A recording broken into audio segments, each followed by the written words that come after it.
जानते हैं झकास ट्रेड क्या होता है?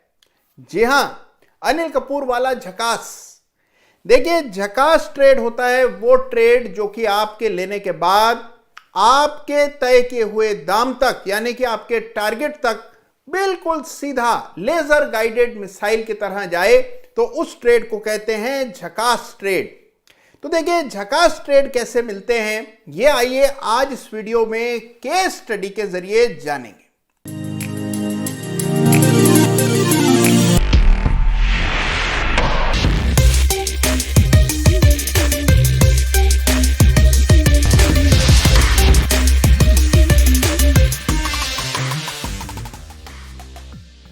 नमस्कार, जय श्री राम।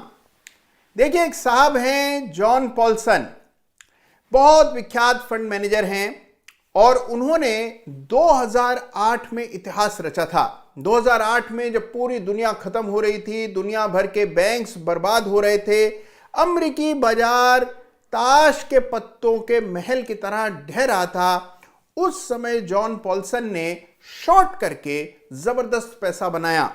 $20 बिलियन उन्होंने शॉर्ट करके एक सिंगल ट्रेड में कमाए थे।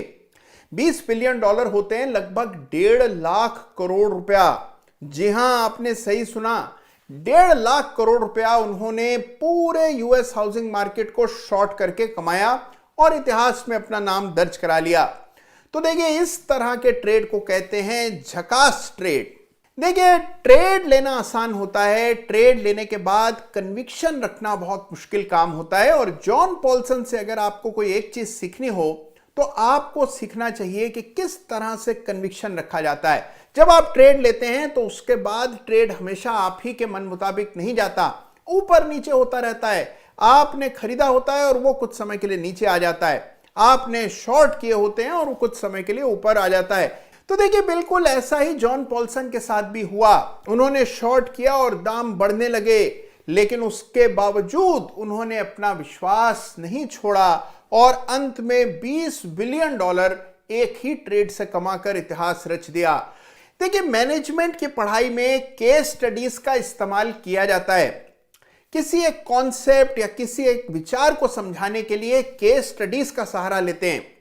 केस स्टडीज होते हैं वो रियल लाइफ पुराने एग्जाम्पल्स, जिनको समझकर और उस स्थिति में खुद को रखकर आप ये सोचते हैं कि अगर हमारे साथ ये हुआ होता तो हम क्या करते।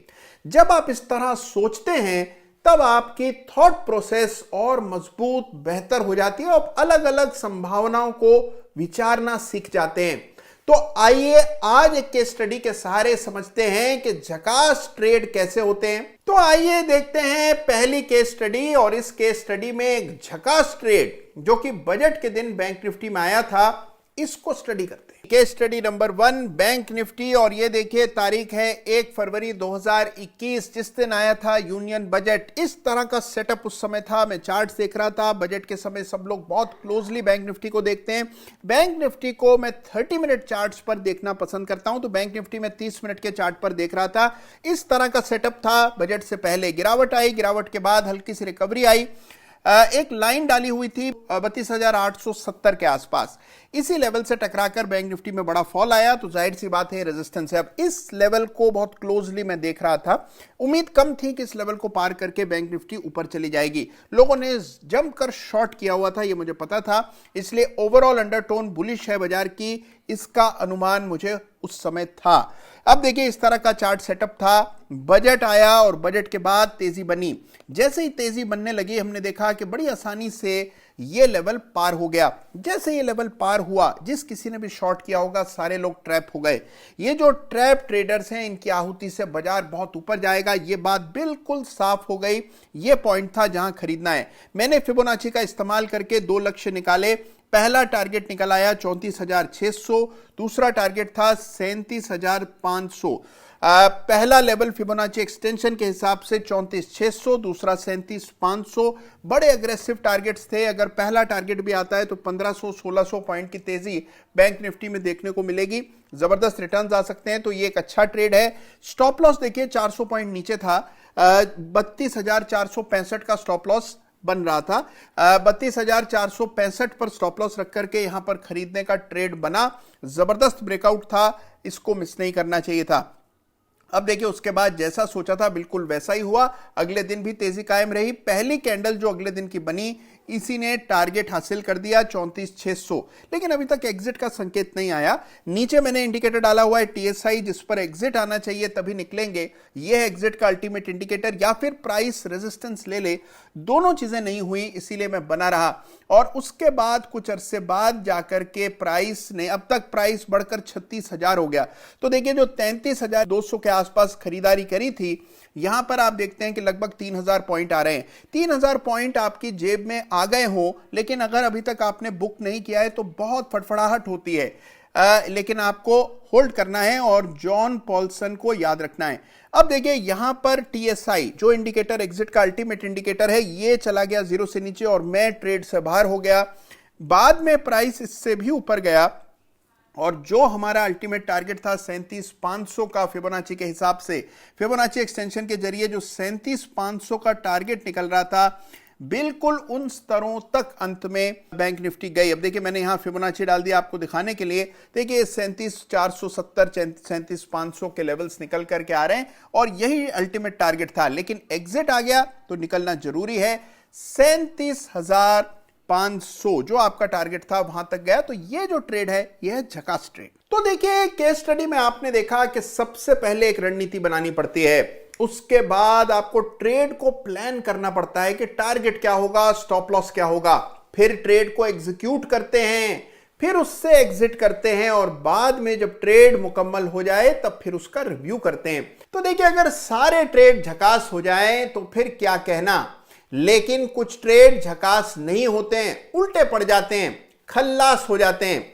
तो खल्लास ट्रेड समझ करके भी बहुत कुछ पता लगता है। इनफैक्ट फेलियर्स यानी कि खलास ट्रेड्स को एनालाइज करने से, केस स्टडीज को समझने से आपकी ट्रेडिंग बेहतर होगी। तो आइए खलास ट्रेड भी केस स्टडी के रूप में समझते हैं। तो यह है केस स्टडी नंबर 2 और स्टॉक है टाटा मोटर्स लिमिटेड। अब देखिए जब शेयर का चुनाव करते हैं तो कई सारी चीजों का ख्याल रखना पड़ता है। टाटा मोटर्स को भी 30 मिनट चार्ट्स पर हम देख रहे हैं, यह हाल ही का उदाहरण है। 2 मार्च के आसपास ये ब्रेकआउट आया था। टाटा मोटर्स का मैं चार्ट देख रहा था, 340 पर एकदम साफ रेजिस्टेंस दिख रही थी। आप चार्ट देखने के बारे में कुछ थोड़ा बहुत भी जानते हो तो 340 की रेजिस्टेंस आपसे मिस नहीं हो सकती थी, बिल्कुल परफेक्ट रेजिस्टेंस थी। लगातार टाटा मोटर्स इस लेवल को पार नहीं कर पा रहा था और मैं इसको बड़े करीब से देख रहा था। मैं इंतजार कर रहा था एक बड़े अच्छे ब्रेकआउट का, 340 के ऊपर निकल जाता तो फिर एक बड़ी तेजी बनती। मैंने टारगेट्स निकाले, बड़े अग्रेसिव टारगेट्स आ रहे थे। फिर हुआ ये कि 340 के ऊपर टाटा मोटर्स ने ब्रेकआउट दे भी दिया। ये देखिए इस तरह का ब्रेकआउट आया, 340 के ऊपर प्राइस निकला। जैसे ही 340 के ऊपर प्राइस निकला, झटके खरीदा, तुरंत खरीदने का सिग्नल आया, 340 के ऊपर बाय का संकेत चार्ट पर बन गया। ये जो ट्रेड है इसको अगर आप गौर से देखें तो सेक्टर सिलेक्शन सही है, ब्रेकआउट सही है, हर तरह से बिल्कुल जायज ट्रेड है। प्राइस उसके बाद ऊपर भी गया, 340 का टाटा मोटर्स बढ़ता चला गया, 355-56 का हाई लगाया और ऊपर जा रहा था। इस तरह का सेटअप था, टारगेट्स बहुत ऊपर थे। टीएसआई इंडिकेटर में अभी तक किसी तरह का एग्जिट नहीं था, बड़ी आराम से सुकून से बैठा था लेकर के। लेकिन फिर क्या हुआ, अचानक से प्राइस नीचे जाने लगा।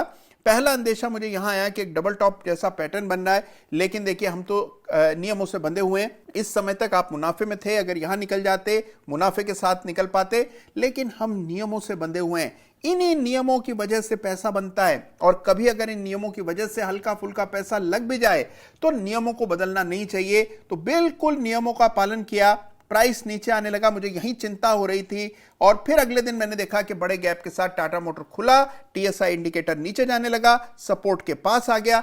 अब हम आ गए नुकसान में, लेकिन देखिए निकले कब, जब तक आप निकले प्राइस और नीचे आ गया। तो अब आप देखिए थोड़ा बहुत हल्का फुल्का नुकसान हुआ, यहां खरीद की थी, मुनाफा भी देखा, नहीं निकले, यहां जाकर निकले, थोड़ा लेट निकले। लेकिन आप देखिए ये है रूल बेस्ड ट्रेडिंग और इसी से आपको अंत में नतीजा आता हुआ दिखता है। तो ये ट्रेड है जो कि उम्मीद के हिसाब से नहीं गया और ये है खलास ट्रेड। तो देखिए ये भी रियल लाइफ एग्जांपल है। आपने देखा कि किस तरह से सब कुछ ठीक ठाक था, भला सा ट्रेड था, पूरी उम्मीद थी कि यह भी झकास साबित होगा बैंक निफ्टी की तरह, लेकिन देखिए उल्टा पड़ गया। अच्छा खासा प्रॉफिट भी आ रहा था लेकिन हाथ से निकल गया। लेकिन याद रखें कि अगर नियमों का कड़ाई से आपने पालन किया, नियम अच्छे से बनाए, सारे रूल्स फॉलो किए, तो झकास ट्रेड आपको वक्त वक्त पर मिलते ही रहेंगे।